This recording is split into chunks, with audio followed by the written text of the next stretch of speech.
There you go. Right, mate. So, rugby league, week of fine rugby league, obviously all over the place, round 18 and 19. But what did you make of it? Yeah, I thought there was some. I thought that the two games Thursday and Friday were brilliant. The Saints Cass and the Hull KR Wigan especially was a great game. Yeah, superb. Not simply because Wigan and Saints lost, but because they were great games. Games. Teams backing up after 3 or 4 days rest. As we said a couple of weeks ago, we got rid of the Easter Good Friday and Easter Monday fixtures because of that reason, and for some reason now we're playing games 3 and 4 days after one another. But some good games, some good results. Yeah, absolutely. So enjoyed the rugby last week. What saw of it? Yeah, no, it was most enjoyable, mate. Most enjoyable. I'm sure we're going to be getting into that and having a chat about that as we go. So, what was your week last week? Then let's get moment of the week. Moment of the week was when they announced that the Challenge Cup final will be held at Spurs Ground next year. I thought, brilliant, absolutely brilliant. Let's not show the showpiece final to the world with a half-empty ground. Let's get it full. And let's make some noise and show what a rugby league crowd can do. I thought it was for one season only. I'm going to be controversial here. And I'd be interested to know, quite a few people are with us already, which is good to see. Let us know who you are. Put your comments in the comments box and get involved in the show, guys. Those of you who are with us. Please. But yeah, I'm going to be a bit controversial here. I don't believe this should have been at White Hart Lane. It's a northern sport. If it's Wembley, it's Wembley. Happy days. We'll go down to Wembley because Wembley's Wembley. Do I want to go down? If Warrington gets to the Challenge Cup final, do I want to go to Spurs? No. I'd rather it be up. We've got big stadium up in the north of England. It's better for the fans. I think, a lot of the time the fans are put out.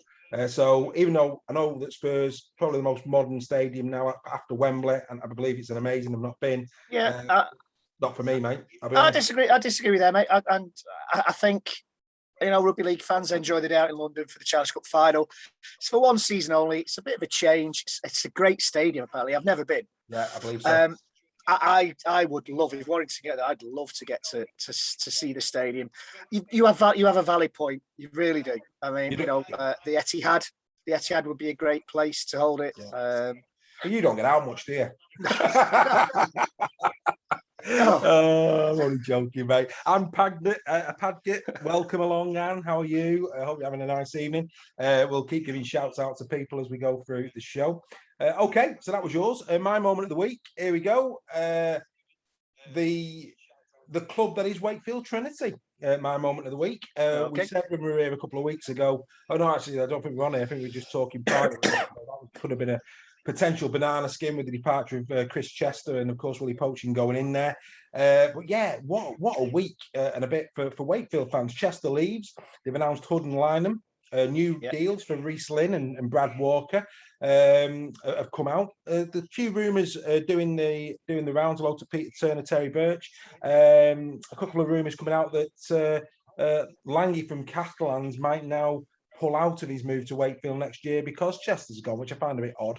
I wouldn't have thought that really mattered too much. But yeah, what a week for Wakefield Trinity. It is, and we did have a conversation. It was off air that it had to be Warrington, didn't it? It had to be the first game without Chris Chester, and Wakefield turned us over, and fair play to them. They outplayed us again in the first half. Warrington decided they were going to play after 65 minutes or so. Come on, should we have a game now, lads? You can't treat teams like that, I'm afraid, at any level of sport. No. So deservedly got beat, and fair play to Wakefield. Yeah, fair play to them. Yeah, I mean, on that particular game, because obviously, we'll go through the games. Wakefield 28, Warrington 22. You're absolutely right. Warrington kicked into gear after about 65 minutes. Great turn of pace again from Tom Johnson for his try, I have to say. Fafita's not getting stopped from where he started, from. But again, with Chester going, with that always in any sport galvanizes a team, and we always say it cheats the fans, it cheats the previous manager, and all of a sudden the team, I think they're on something like a 6-game losing streak. I think it's more than that, Dave. I think it was more than that. I think it's more like 8. I think. Yeah, could have been. I might be wrong. No, you're probably not. And they're on a massive losing streak. They come up against the top 3 club and they turn them over. Just unbelievable. But and again, from from a Warrington perspective, the fact that, Widdop was back, so it's a completely new half-back combination. I thought Williams took his try well, to be fair. I thought it was a really good try. Very good try. But, Widdop and Williams, new combination in the halves. The spectre of Chester going and poaching coming in. I don't know what it was on Sunday. I just felt it was going to be Wakefield's day, and it turned out to be that. And well done to Wakefield. Yeah. And I think again, this is one of the kind of the things I wanted to speak about, but I may as well talk about it now. Back on. Steve Price again naming a 4-man bench and only using 3 substitutes. It might have been a young kid on the bench, but what's that done to that kid's confidence? Yeah, you're talking about Morgan Burgess here, aren't you? I am. I think he's subsequently gone out on loan, I believe, to York City Knights. Yeah. Putting King in the second row. Yeah, I completely agree. I think arguably it's been proven not to work. Yeah. Well, was it Huddersfield who did that last time? And I think it was. Yeah. Yeah. So anyway, all credit to Wakefield. My moment, definitely. Not my team of the week, but certainly my moment of the week. The whole thing that was Wakefield Trinity. And it'd be interesting to keep an eye on Wakefield from now until the end of the season. Hello to Marie Elizabeth, who's just joined us on Facebook as well. Right, we'll move on then. Let's do that. Let's do team of the week. Who was your team of the week last week? My team of the week were Castleford. Wins at Leeds and Wigan. I think Castleford were your team of the week a couple of weeks ago when I went with Warrington. Yeah. This week, over the last 2 weeks, there's no denying that Castleford, we certainly didn't expect them to win away at Leeds with the form that they've been in. No. And then to back it up 4 days later with a win over Wigan, whether that's a depleted or a poor Wigan team, it doesn't matter. Two away wins. No, I agree. At Leeds and at Wigan, they're definitely my team of the week. It was Leeds and Saints, wasn't it, Cass? Saints, sorry, what am I saying? Yeah, Saints. Yeah, he said sorry, Wigan. Wigan. No, I agree. Sorry, look, Wigan. Yeah, I'll be honest with you. I had Cass down for the pure reason that they were going up at what has been a resurgent Leeds Rhinos side. Yeah. Leeds have been playing some decent rugby. Don't get me wrong, they had back-to-back defeats. They had obviously back-to-back defeats. Going in, a defeat against Warrington. It was back-to-back once Castleford beat them. But they've been in decent form. They've been playing some decent rugby of Leeds, and of course Saints. Well, of course, everybody respects Saints. Hello to Dave Thomason, who's just joined us. By all means, guys, get into the chat. Ask any questions. Yeah, please. Tell us if we're talking rubbish. Yeah, but again, Castleford proved that if you make that Saints front row tackle and knock them back in the first 10 minutes. Yeah, that they can be beaten. Something I've been saying all season. If you hit that St Helens front row, yes, they've got class in the backs as well. Yeah. But if you hit that St Helens front row hard, make Alex Walmsley tackle. Yeah, you've got a chance. You've got a chance. To be fair, mate, Walmsley was good. He played well. He played very well. Yeah, he played very well. And you've got to say that it was a proper performance again from Walmsley. And you know what? Yeah. I mean, and again, Castleford. I chose Castleford. We never confer, do we? We just got to say that. No. That's why we always argue. Indeed. Hello to Gareth Ashton. Hello to Paul Strong.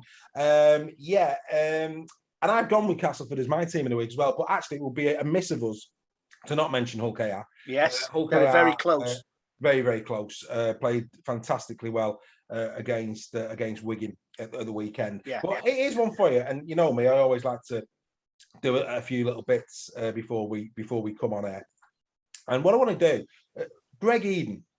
Now, Greg Eden, as we know, for Castleford, been out for quite a while this season, not played many games because of injury. Yeah. I just want to show you this graphic, which I don't know what it was. I saw his 2 tries. Obviously, the first one, very nice, acrobatic in the corner, full length for the field job for his second against St. Helens. I just want to show you these statistics. I mean, he's played 6 games. This is how important Greg Eden's contributions have been.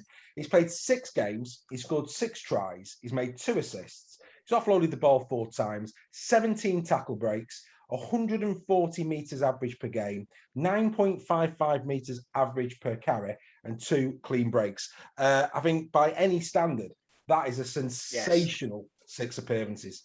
It is. Yeah, you can't knock it. He's, he's always been thereabouts. I think he's always been plagued by injuries, Greg Eden, I think, which is a shame. He's one of those players that can score a try and knows his way to the try line.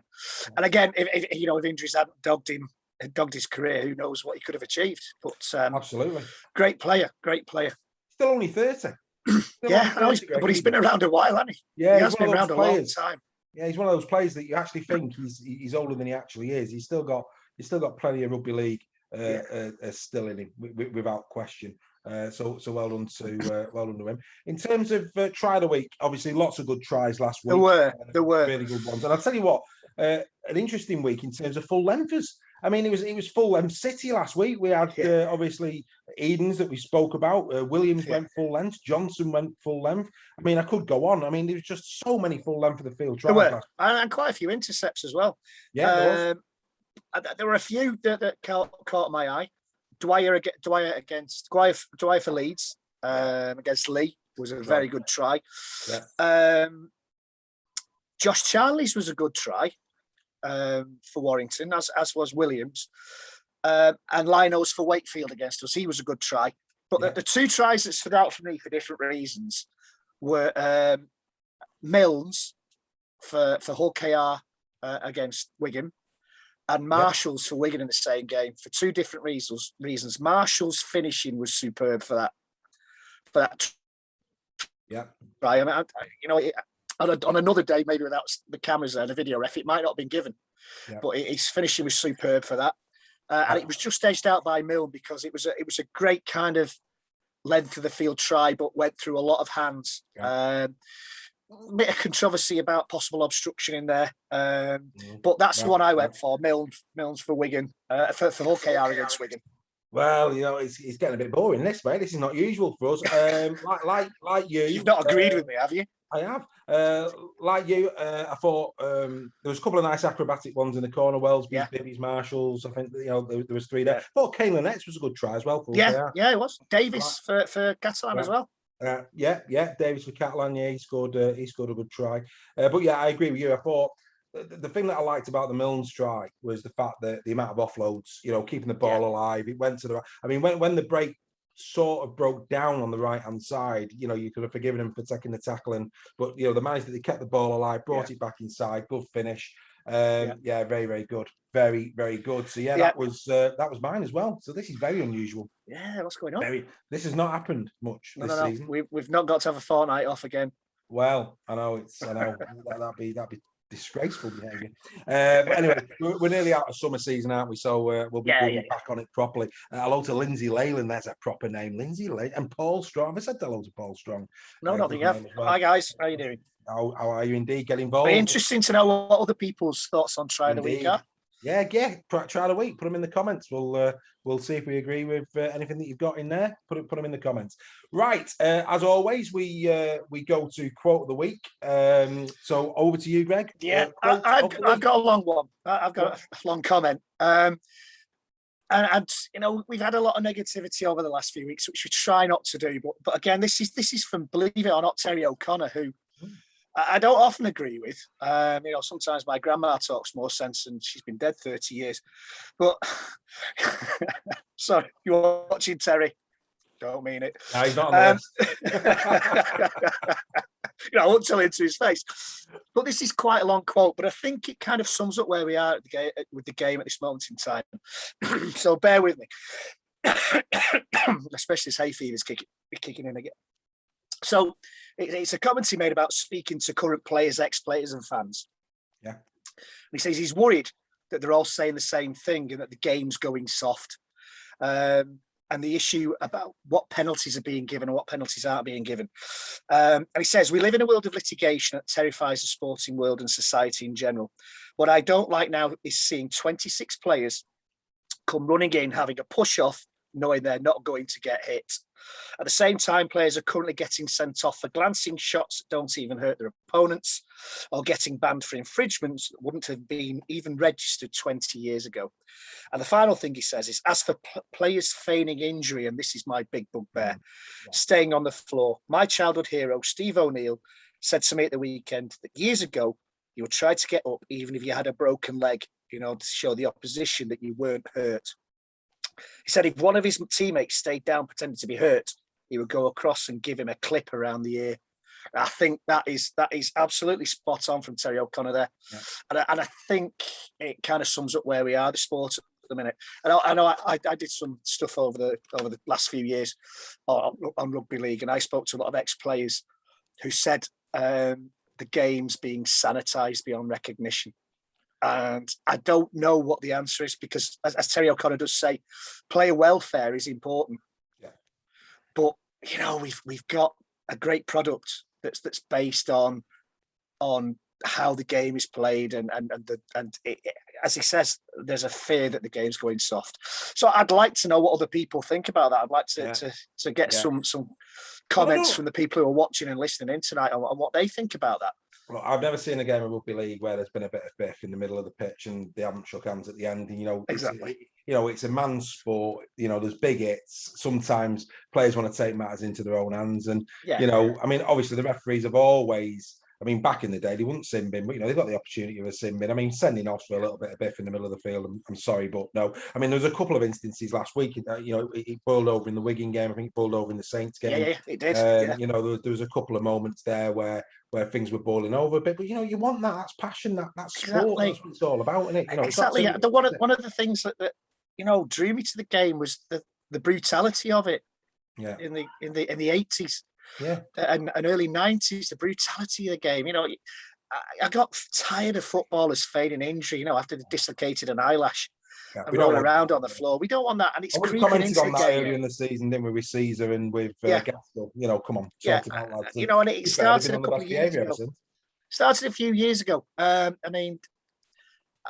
first kind of noticed it at Salford. Junior South started doing it, and then it crept into Hull players doing it. And no, don't mean any offence to supporters of those teams.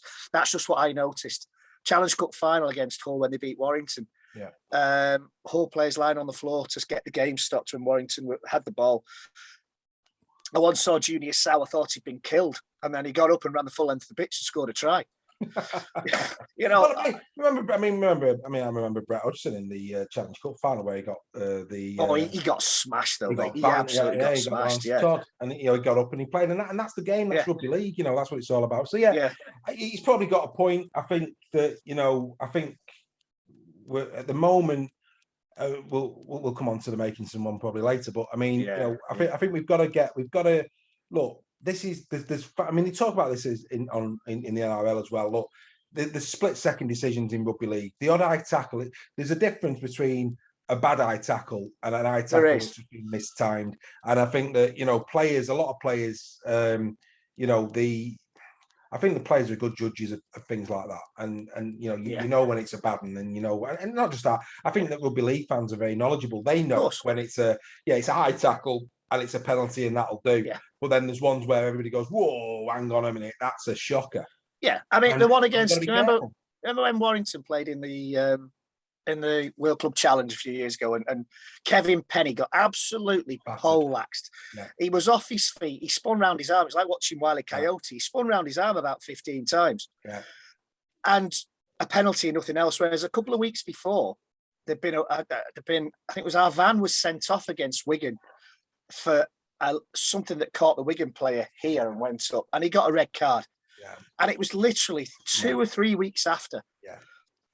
And that's where the problem lies. I think it's in the kind of arbitrary way these things are treated. Look, you've got, like I say, split-second decisions. Yeah. That's what they are.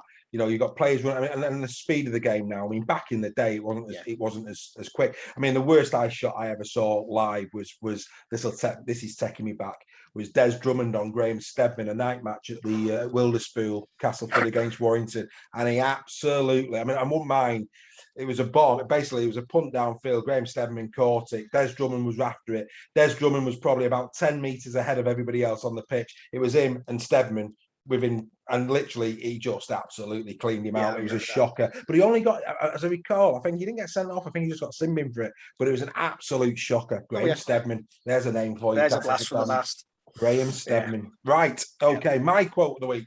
I think we've got a great weekend on its way. We've got 3 massive matches. Warrington taking on Catalan. Warrington, of course, beating Catalan twice this year. Catalan will want revenge on that one. Then we've got the Wigan St Helens derby. Wigan didn't perform when they played St Helens last time. They'll be up for that one as always, as to will Saints. And then the one that we've been waiting weeks for, the Hull derby. Hull KR, currently the team in the ascendancy. Hull KR, of course, currently in 5th position, and comfortably so, with a 57% win ratio versus a 50% for Hull FC. That's not the norm. That's going to be an absolute game, and I would expect to see maybe a couple of little scuffles in that one as well. So in anticipation for that game, been really keeping a close eye on Hull's local press, their websites, and this, that, the other. And both coaches have come out.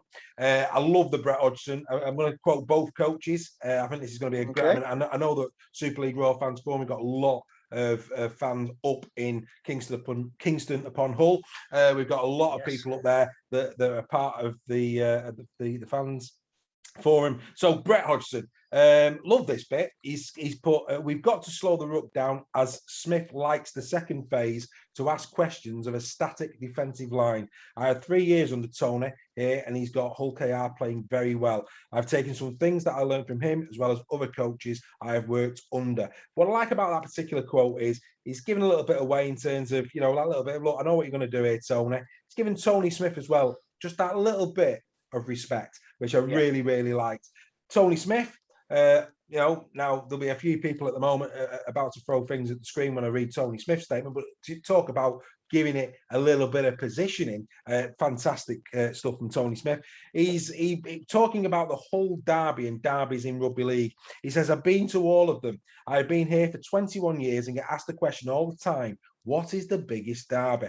There are big rivalries in other parts of the country. When I was at Leeds, coach against Bradford back in the day, that's a huge rivalry. St Helens and Wigan, huge rivalry once again, but there is only one derby, and that's the one that's in the same city.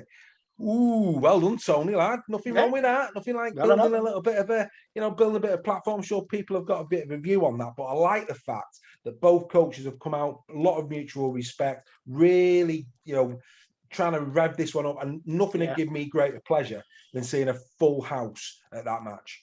Nothing would give me greater pleasure. And that's what it needs. It needs a full house. It needs a good crowd, an electric atmosphere. Yeah, and I think it will be. It's Saturday, isn't it? It's Saturday. That game, it is. I'll tell you now. It is Saturday, 3:00. 3:00 on Sky Sports Arena, not to be missed. Any rugby league fan out there, that is. Get your popcorn out, get whatever it is that you fancy. Mine's a single malt. Good evening to you, ladies and gentlemen, and just sit back and watch the sport. Really looking forward to all 3 games, all 3 of those games. Last time we were here, we were talking about Sky saying the product is not very good and they need to pull the finger out. Well, I just hope that these 3 games, truly, shove it right up there of Sky. I think those games last week shoved it right up there. Because that Hull KR game especially was a cracking game. I mean, Wigan could have quite easily come back and won that. Well, I mean, Saints as well. I mean, obviously Eden got the interception, but Saints were camped on the line there. And you could see the reaction of Darryl Powell when Eden went away. He was relieved because he could see Saints turning that into points. Great theatre. Great theatre. It's what you want. So lots of things going on, obviously, in and around the sport. Well, let's stay there. Let's stay at the St Helens Castleford game. Makinson, we've just talked about eye shots and this, that, the other. Makinson, of course. I believe today he's had his ban reduced, hasn't he? From on appeal to 2 games. I'm a bit annoyed. I'm a bit angry about this. Okay. Well, Makinson hasn't got the best disciplinary record. He's been banned for a lot of things, a lot of dubious things included. We've got a player, Tom Lynham, who has an equally poor disciplinary record, who has never had his ban reduced because of his poor disciplinary record. And I'm just wondering what the thinking is of the disciplinary panel. I've been looking through some fans forums and getting reactions to this. And there was one comment that sort of made a lot of sense. Tommy Makinson was late and seemed to make no attempt to raise his arms to make the tackle. Yeah. And the result was a clearly outlawed shoulder charge. Yet somehow the panel decides that the international had tried to tackle, but was reckless about the outcome. Now, what do they mean? This foreign post says. What do they mean by try to tackle? Yeah. As the contact was by shoulder only, and he makes a very he or she I don't know who it is makes a very good point. Yeah. What is a disciplinary panel going to do when making a similar decision on similar incidents in future? I know. They've made a rod for their own back in reducing this ban. Yeah. And saying that he made an attempt to tackle, and he clearly doesn't. It's a clear shoulder charge off the ball, and is a 3-game ban. End of. Yeah. I was surprised he appealed it, mate. I was surprised he appealed it, to be honest. I am.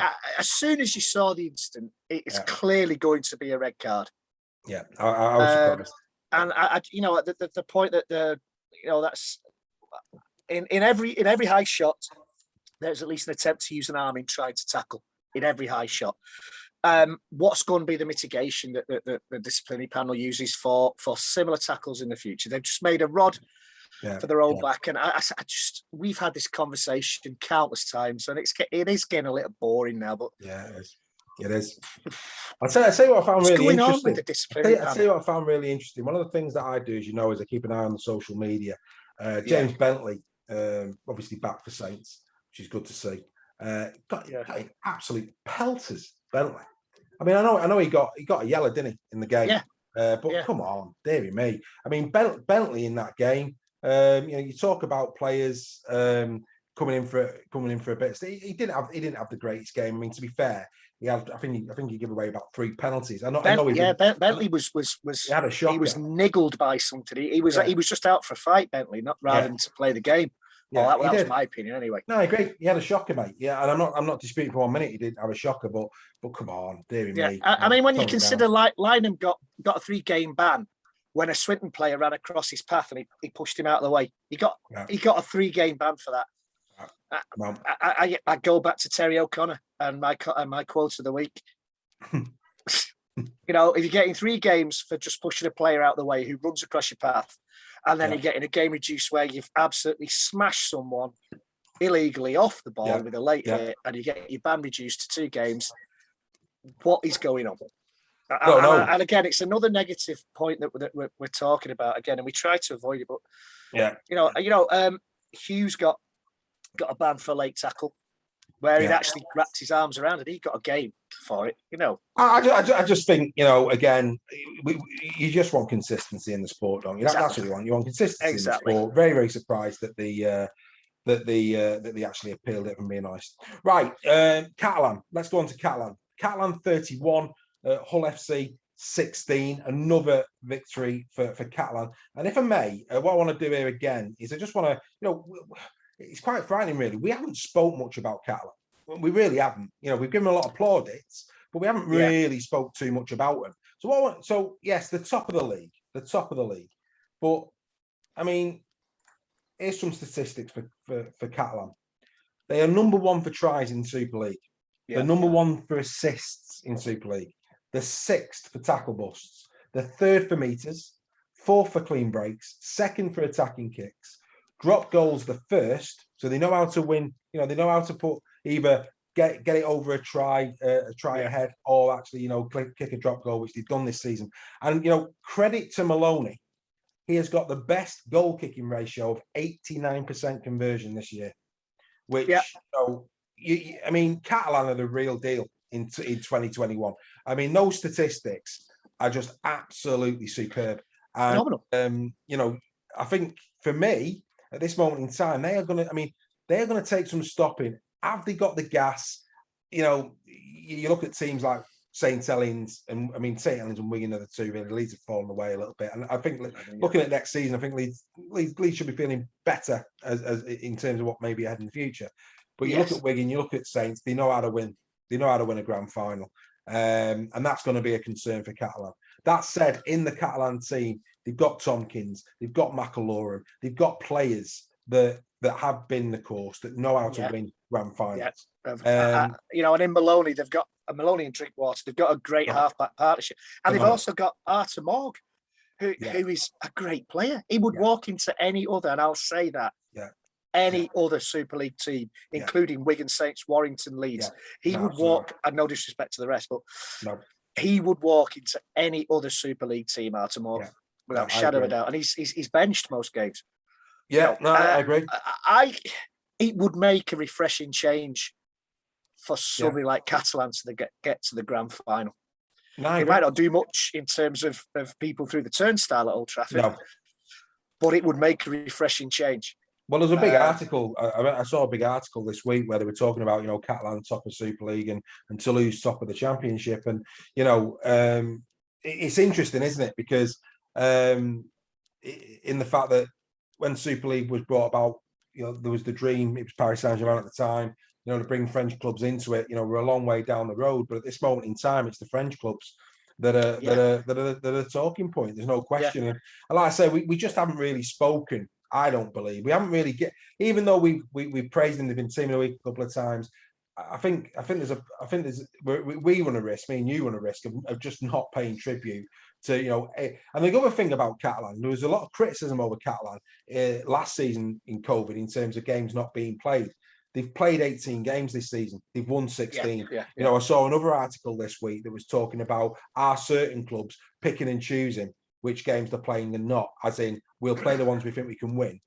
We won't play the ones we think we can. There was a comment about that regarding Catalans this week. In the fact that they fielded a weakened team against Saints, and that allegation was levelled at Catalans. How they putting teams out for the games they know they're going to win. Be interested to see the team against Warrington on tomorrow night. Oh, before maybe it'd be full strength. Do you know what? They probably go into that game thinking, and quite rightly, that they can beat Warrington. Oh, all day long. I mean, the table doesn't lie.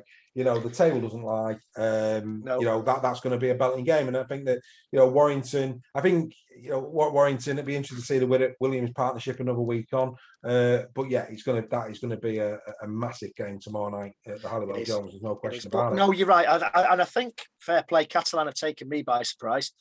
They've always, over the last few years, been a team that's there or thereabouts, and have either started slowly and improved, or got off like a bullet out of a gun and then slowly faded away. They've always had a bad patch in the season at some point that's cost them, a top 3 or a top 4 on the odd occasion. But this season, consistency, only lost 2-3 in the league.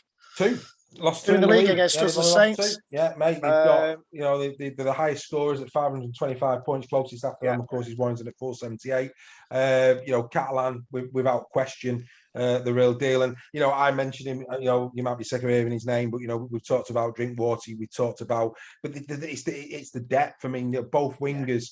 Yaha Davis, fantastic, playing really, really good finishers. They've got 2 good centres in Ware and Lange.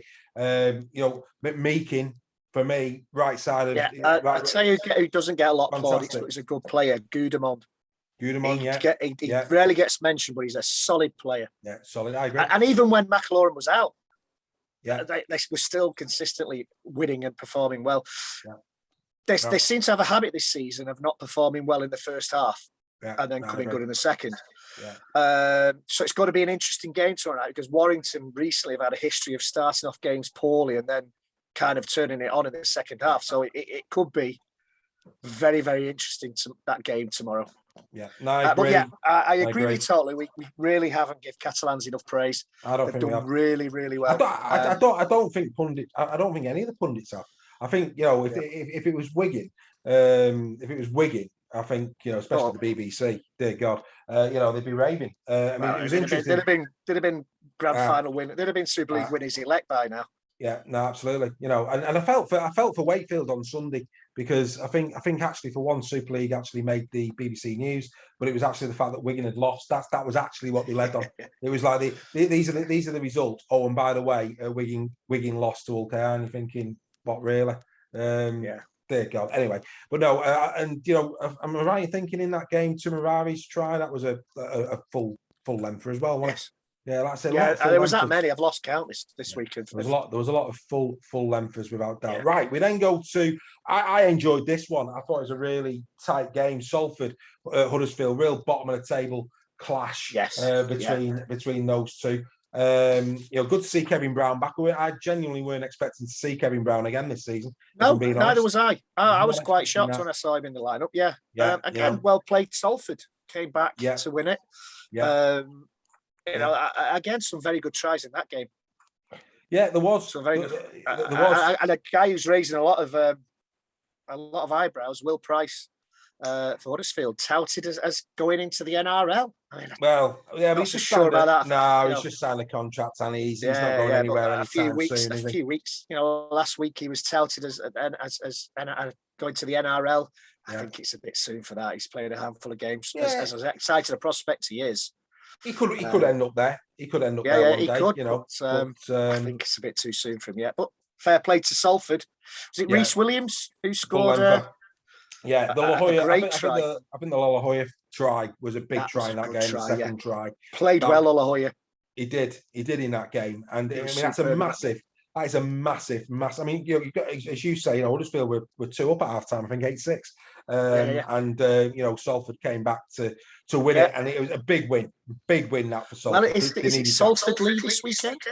That's a good. I think it is. Let me just double check. Yes, it is. At Lee. That is a must win for Lee. An absolute must win. Well, I mean, the interesting thing there from a we say that. I just don't see it happening. I think Salford. I never said I saw it happening. It's a must win. Yeah, it's a must win. I mean, if they're going to pick up 2 points there, that's a game that potentially they would earmark as a possibility. But I mean, Salford win that. I think they'll be knocking on the door of Huddersfield. They'll be knocking on the door of Huddersfield. Yeah, and I think if Lee lose that, I'm sorry to sound disrespectful, Lee fans, but I think. The fans have turned, haven't they? I mean, I was watching that game, and there was a few boos being rang out, especially the first try. The first try was a disgrace. There was just a complete lack of effort in the first round. I think that was the loudest boo that came, and rightly so. Yeah, I mean, similar to Wakefield's first try, and the attempts at tackling. I mean, sorry to turn it back to Warrington again, but and those 2 tries were very similar in the fact the defence just didn't look interested. No, they didn't. Strange, very strange. Right, an absolute belter. Hull KR. Wigan Warriors. This was a great game. Great game, 16-14 at half time. We've already said Liam Marshall, Jake Bibby's try really good. Kane Lanette's try fantastic. Good to see Albert, is it Vete? Vete, he was immense. Big try. We've talked about the Mills one. Actually, Ethan Ryan. The kick across to him. Took it well. Yeah. That was a decent try. It was. That he pulled out in that. He's got on playing some good rugby, hasn't he?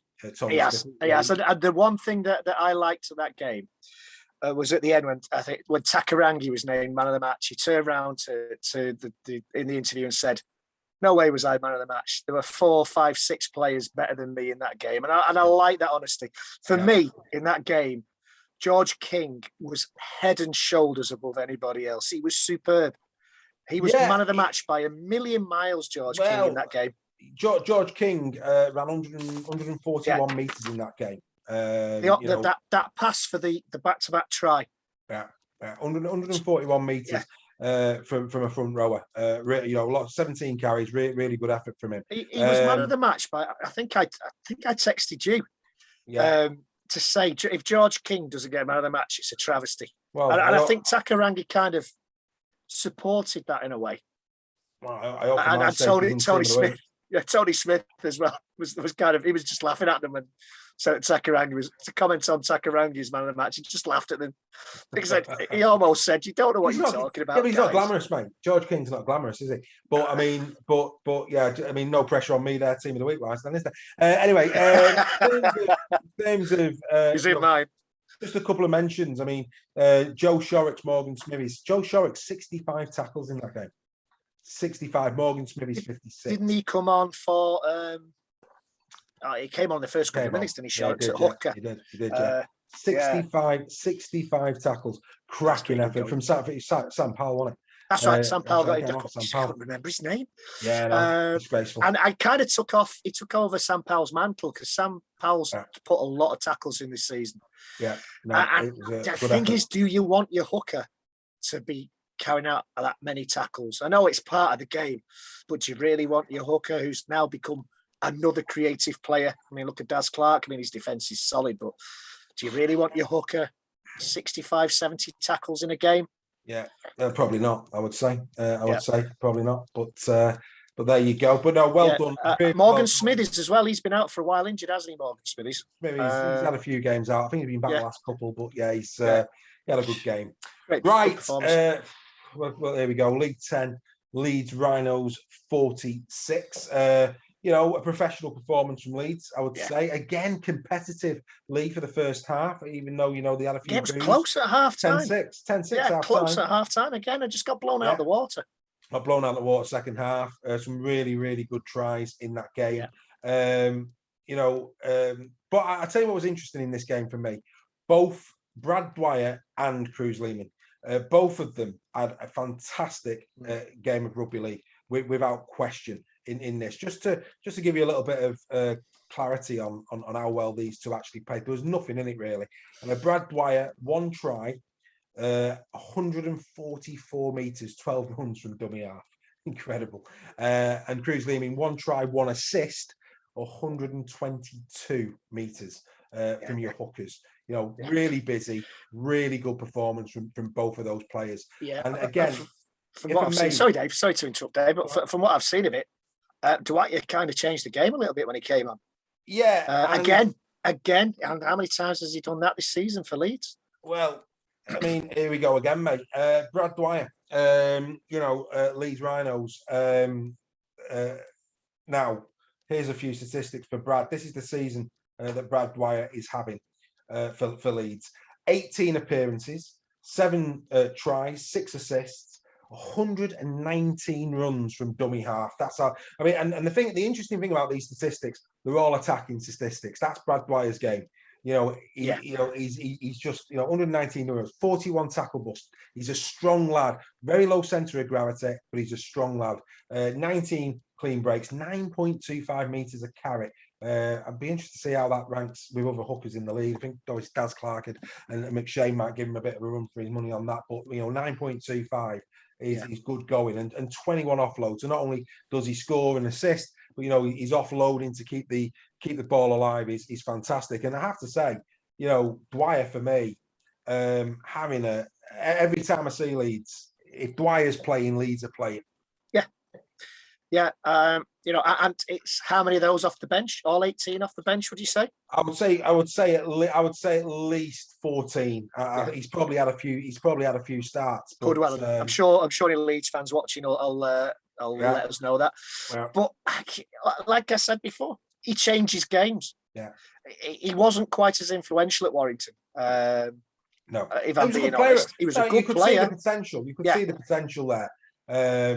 But he wasn't. This season, he's come into his own. And it's a shame Warrington let him go. But I agree. No, I agree. Happen, yeah. Well done to Brad. And I thought Robert Louis trying that game was a good one as well. Again, a good one, yeah. Really, really good try. Well worth a mention, Robert Louis. So I think we've spoken enough about the Warrington Wakefield game. I don't see. There's no more we can say about that. Just well done, Wakefield. Well done, Wakefield. Exactly. Yeah. So, who has made this week's team of the week? Well, we're not doing the usual. It's 10-9 already. So, what we'll do is This is the team of the week. At fullback, Ben Crooks at full KR. Even though he had a bit of a dodgy one for one of the tries, overall Ben Crooks very, very good in that game. Tom Davis and Greg Eden, no surprises there on the wings. Dean Ware and Jake Mamo yet again. People may turn around and go, Jake Mamo again. For those who don't know, or those who didn't see that game, Jake Mamo, he's having a season of his life. Castleford fans should be absolutely delighted he's on the way. 1 try, 2 assists, 16 tackles, 4 tackle busts, 13 carries for 157 meters, one clean break, one. I mean, I could go on. Yeah, in a losing performance. Team, phenomenal performance. Then in the middle, James Maloney, five kicks, only the one lost for Maloney. Had a great game and got an assist in that game. And then Mason Lino, Wakefield Trinity, the only Wakefield player in. And Wakefield fans might think that's a bit harsh, but actually, obviously, the team of the week is all about who played best in the position. And unfortunately, in these other positions, there were some real stellar performances at the weekend. But Mason Lino, absolutely deserving it. He scored a great try as well. He did indeed. Then there was Alex Walmsley, who's been consistently this season in the team of the week. There he is, George King. We didn't confer, but absolutely, George King was immense in that game against the Wigan Warriors. Head and shoulders, the man of the match. Yeah, Head and shoulders, mate. It was a phenomenal performance. Cruz leaning, just edging out Brad Dwyer. His try was probably the reason why that brought Cruz Lehman into the team. Oliver Holmes for Castleford Tigers. Liam Farrell again in a losing team, but Liam Farrell just continues to perform on that right hand side of the scrum and completely deserving. And again, even Luke Yates, losing side, got an assist in that game, played loose forward. And actually, when you compare these, by all means, go and do your own analysis on it. But when you look at Liam Farrell's game, Luke Yates' game, even though there was other loose forward second rows in winning sides, what we try and do here is whoever starts on the right of the on the right of second row, that's what we compare. Yeah. We don't put two left-hand siders into it like other team of the weeks do. We try and keep the wingers in the position and also the centres. That way, it's a fair reflection on where they actually play. So. First time you've seen it, Greg, about right, would you say? Yeah, I'd say honourable mentions for Lolohea from Salford at fullback. Yeah. I mean, he scored a try, couple of clean breaks, 60-odd metres. Yeah. Harry Newman, 132 metres at centre. Yeah, Newman played well, and he had a good game. Like I said, there was a few. There was a couple in there where you're thinking, it's a bit of a judgment call, but the odd try or the assist can make all the difference. Exactly. I do like the look of Vete for Hull KR. My word, he's a big lad. Yeah. And I thought he stood up really well. I mean, he was only on the pitch for 15 minutes in the first half, but he let Wigan know exactly who he was and what he was about. No, and Lynette and Gudemond. Lynette in the second row. Gudemond at loose forward. Lang had a good game. Both the centres had a good game for Catalan. And Richie Michael again for Leeds had a really good game for Leeds. So it's very difficult putting any team of the week together. But what I like about this team is there's names in there that people like Dean Ware, George King, Jake Mamo, Ben Crooks, unlike other pundits out there who just put the stellar. I mean, David Fafita had a great game for Wakefield. Yes, he did. He's bigger. He's a bigger profile than George King, but George King was better. I'll say it again. He was the best player on the pitch against Wigan. Absolutely. I tell you what I've not looked at, and I haven't looked at it this week, is who actually the Super League put in their team of the week. So let's have a quick look. Right, here we go. So here's an interesting one, right? So what I'm going to do now is I'm going to put our team back up for you, and this is the bit it's not a million miles off, but again, I think, and I would say this, I think ours is better, but here we go. Let's get our team back up again for everybody to see. Well, I just basically bring Super League's team of the week this week. At full back, as you said, La Jolla, which okay. I can live with that. They've gone with Tom Davis on the right-hand side. They moved Dean Ware from left centre to right centre to bring Sean Kenny Dowell in. And to be fair, Kenny Dowell had a great game. He did have a good game.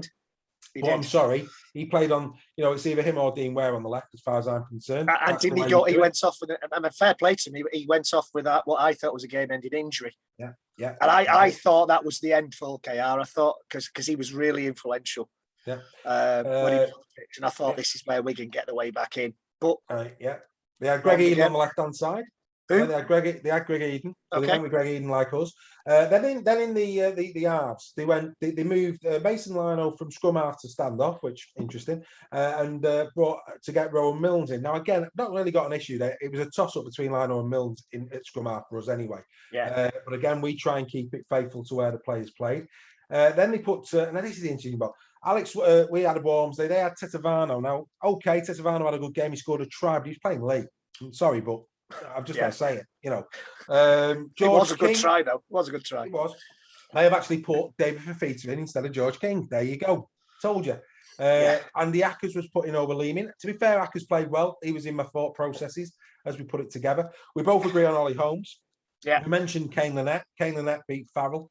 But again, I think they switched Kane Lynette because he, again, has gone from left second row to right to get into this team. Yeah. And then, of course, they put Cameron Smith in of Leeds over Luke Yates. So I think, we're not, again, the Fafita one is the one. It says, is what we've always said, that, come on, watch the game and do it properly. George King absolutely deserves which has always been my bugbear with Saints picking man of the match. It's Sky picking Freudian slip. Sky picking man of the match. It's always they don't. What happened there? We're back on. They don't seem to appreciate the work that goes on to create those tries and who's doing the hard work. It's quite easy to give the person who scored the glamorous the hat trick all the glamour and the man of the match, but as we've said in the past, what's actually gone on beforehand to get that person over the line 3 times? That's what annoys me. Yeah, sometimes a hat-trick performance is well worth man of the match, or a great goal kicking or a great kicking performance is worth man of the match. Sometimes it really is that prop who stands up and smashes the opposition and does 60, 70 tackles and makes 180 metres and gives the match-winning offload to the person who gets the man of the match to score it. And that's what they need to they need to watch the whole game and not just certain plays, which I think Sky have been particularly guilty of from day one. They earmark a number of players and they push them forwards and they're generally their man of the match week in, week out. And it's, I agree, mate. I agree. I completely agree. No updates, I'm afraid, in terms of Man of Steel, because they still haven't decided who have got the points, and that's going a bit all over the place. So we'll keep an eye on that, and we'll bring it to you as soon as we can. So the Super League table, then, there they are. Catalan Dragons, phenomenal. 16 wins from 18. Yeah. Massive game against Warrington tomorrow night. And of course, then Saints Ellen in second, playing Wigan as well. And of course, the Hull derby. But that's basically how the league looks. Hull KR, the team that have played the least amount of games thus far this season. But, good effort. I think if you look down the table there, and again, good effort from Wakefield as well. 18 games in league. That article that I read where maybe some of the clubs at the bottom end of the table were picking and choosing. Well, if you look at it down there, League couldn't be guilty of that. Not that it made much difference. I'm sorry, League fans. I'm not being disrespectful there, but it is what it is. I think if they decided not to relegate now. I've not seen anything on that. I know there was a few talks about it, no relegation next year, but I don't think anything. It has. It's been decided. They're keeping it the same. The decision's been made. My apologies. There's relegation. Yeah. Right. Well, that might benefit Lee, albeit a lot of League players are moving out, which is a bit of a concern for Lee as well. There is going to be relegation. So could have 2 French teams in Super League next season. I think there's every possibility. I was hoping that Featherstone could maybe be together the weekend, didn't we? Yeah. I think Toulouse now. It should be interesting. It's another, once COVID's out of the way, it's another jolly holiday over in France. So that's the Super League table. One thing on that, Dave, before you go on. So again, sorry to interrupt, but Hull KR have got to be careful here that they complete the quota of games. Yeah. They've played 14 games. I think is it minimum 18. Yeah, and I think they will, mate. I think there's I hope they do. I hope they do. It'd be a shame. It'd be a shame for them to miss out. Because of the rugby that they've started playing this season, it would be a shame for Hull KR to miss out. Well, look, I mean, we've said this before. If you go back to the start of the season, Hull had a shocking start to the season. Hull KR, that 8 wins could easily be something like 12, easily. You know, they could be sitting second. You know, the odd drop goal here and there, it could have easily have been very, very different. So, you know, when you factor in the fact that Hull KR, a couple of the defeats that Hull KR have suffered this year being with drop goals, that table could look very, very different. You know, and it just goes to show how well Hull KR have played this year. I just hope they don't miss out. And same for Saints, really. I mean, Saints, Warrington, Hull KR. Nah, they'll be fine, mate. They'll be fine. I think Hull KR for me. I hope we get the games. I hope we get the games, the number of games fulfilled, the quarter games fulfilled, and we have these teams that deserve to get in. Yeah, get in there. I agree. Top try scorers then. Ryan Hall still there, just another one, 13. Bibby now back on the scoring charts again late this week with 12. There he is. Jake Mamo. Last week, crediting round 19 goes to Greg Eden, Tom Davis, Liam Marshall, Tom Briscoe, who all scored 2 tries. It's, in terms of try assists, there they are. Catalan Dragons twice in this list. Josh Drinkwater on 22. I think Jake Connor's expected to return for the KR Derby. That'd be interesting. And he's just signed a new contract, hasn't he? I believe. Indeed, yeah. He's just signed his extension. Hastings in there as well, as he's Johnny Lomax. Credit go last week to Dean Ware, Harry Newman, Richie Marler, Rowan Mills, Jake Mamo. All of them set up 2 tries last week. Right, we then go on to top meters, and there they are, the 2 wingers of Catalan Dragons, both Tom Davis and Fahad Yahar. Liam Farrell, second row, flying the flag. Of course, he started the season as centre, but doing very, very well indeed. Jake Mamo in 4th. Look at that average meters, 10.38 meters per carry. I'm sorry, but who in their right mind at Warrington has decided that Jake Mamo's contract shouldn't be renewed? Well, Castleford Tigers will be the beneficiaries. Exactly. And that will come back and bite Warrington. Possibly. I mean, don't get me wrong, it bemuses me. It bemuses me. It really does. I'd be more concerned if they hadn't bought Matauti. I think Matauti is a great player. So he's a solid centre, but he's nowhere in your statistics, mate. He's not. Mamo is having the season of his life. There's no question. Mamo in a losing team gets to the team of the week. Matauti in the winning team, nowhere near. Yeah, and that's no disrespect to Matauti. It's just that I think Warrington have made a huge blunder in letting Mamo go. I think Mamo has been in team of the week now about 6 or 7 times. Yeah, massive blunder. He's having a great season. I think it's a bigger mistake than letting Blake Austin go, in my opinion. That's the only thing. It's Sean Smith. Sean said that's the only thing Rovers will win, which is what's that coming from Sean? I don't know. You need to tell us what that is, Sean. What's the only thing that Rovers will win? Just so that we know what you're on about there, Sean. Carlos Timavare, he had top meters last week with 210. Great effort from him. Obviously, his length of field helps with that. Greg Eden 208 and Ash Handley 201. We'll wait and see if Sean comes back in. Then we go to top tacklers. Sam Powell still leading this one. I've already mentioned. And played for 2 minutes. Yeah, and he's comfortably there. Luke Yates, he's in there, but there you can see right at the bottom, Joe Shorrocks. He's the only real change. Danny Houghton actually as well come back into this table last week. But Joe Shorrocks, first time he's appeared this year, and that was because of his 65 tackles in that game that has just gone. So well done to Joe Shorrocks. And again, a phenomenal performance, seeing as he had to come off for 2 minutes.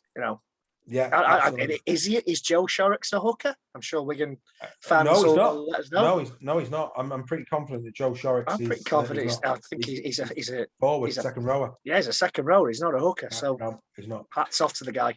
Right. So we've done well here. We're getting close to the end, which is always sad. But anyway, I'm just gonna get myself a blank piece of paper because we're very, very close to doing our predictions league. Then, so here we go. At the table, the fans continue to be in last place. Last week, I got 9. Can't believe that. I got 9 last week. 9 points. Greg, you got 6, and the fans only got 4. Only got 4. Shocking so at the moment, our predictions league for this season, I'm still there the fans last week only the 4. So we come now into this week's fixtures, and here they are. And a big thank you to Cheryl Saunders. That's a good name, Cheryl Saunders. I think that's the first female that we've had this year to give our predictions. So long may it continue. Well done, Cheryl.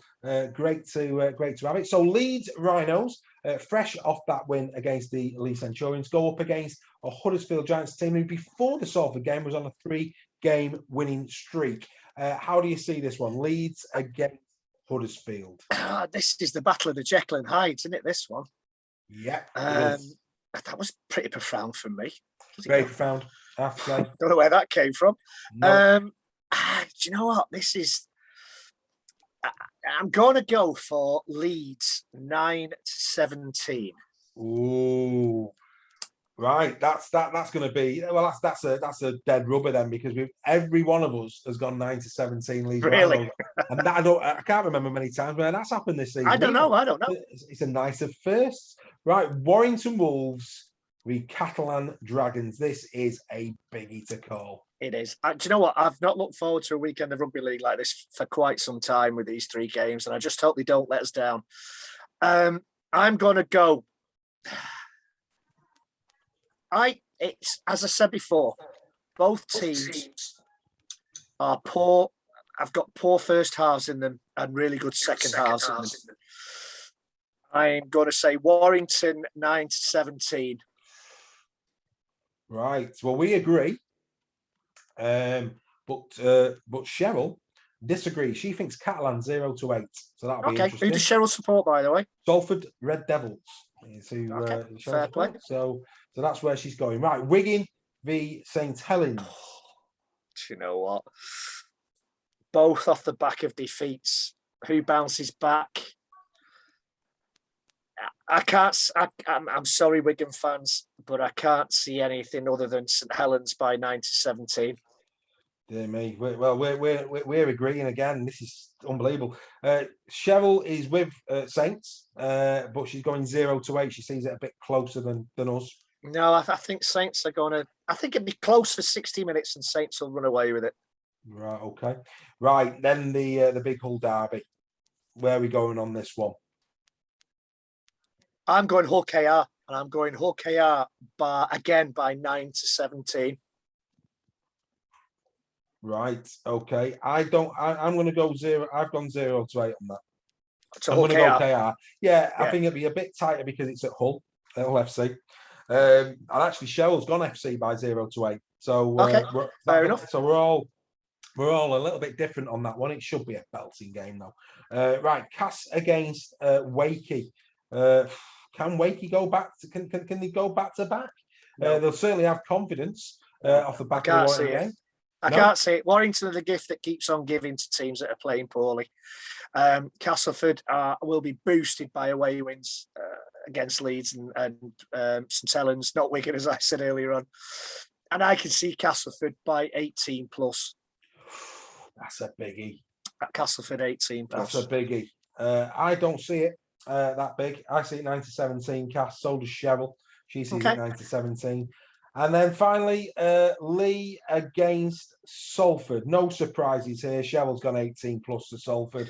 I agree with Cheryl. Surprise. Are you going the same? I agree with Cheryl. 18 plus to Salford. Yes. I don't see it again. I'm sorry. I'm gonna go Salford, but I think it'll be a bit closer than that. I'm gonna go 0-8. I think that could be a really, really tight game. I really do. I hope for Lee's sake that it is. I just can't see it. I just don't know. I just think that could be a really, really tight game of rugby league. So lots there.